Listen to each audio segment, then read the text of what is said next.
Mao ni siya ang work sa Sunday School sa ako ang youngest son. Sa una, 3 years old siya. Cute yung drawing no. 3 years old si Japet. Mao ni ang iyahang color. Sa Sunday School nila lesson sa una. Yang likod kay nay. Very good daw kuno siya. Sa man ni Max Jaffet.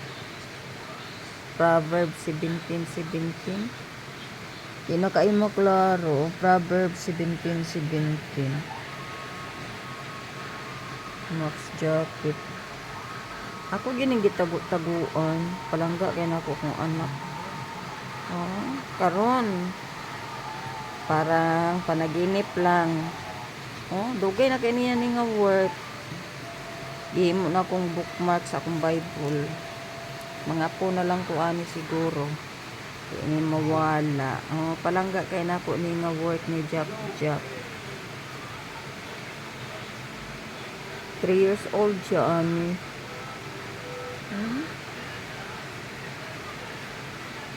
Ako gining gitipig-tipigan. Daghan man siya mga work. Na siya kanang bookmark. Tutuwa po sa uban akong Bible. Ganahan ko sa iyang color.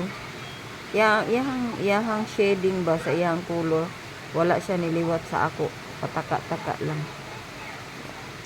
Kani siya kay kuan kaayo sa iyahang color kanang yahadjud nga ayuhon. Basta kay Tricia ani. Oh, mo ni ang iyang work. Karon 3rd year college na siya. Naa pa ang iyang work. Ang iyang mga books, mga work niya nga mga kuan sa una sa gagmay pa siya. Ako pang gihipo. Si daddy pa naglabay pag uli atong December kay ipangkaon na sa teramites. Sige gyapon akong taguan. Kini dili ni malabay kay gitaguan jud nako siya sa akong Bible. Ganahan ko tan-aw nga. Oh, parang kailan lang bibi pa nga akong anak karon 3rd year college na. Kanang tanan tungod ra na sa grasya sa Ginoo. Katugnaw sa panahon karon busa lami ibasa sa Bible. Narasulod sa kwarto. Nice kay pulong sa Ginoo makahilak ka. Ang akong Bible reading kay naanak ko sa John. Sa John din ako nabutang ng kanjap-jap nga bookmark. Makahilak ka sa kinabuhi ni Jesus sa kaanindot. Sa iyang gugma sa tao.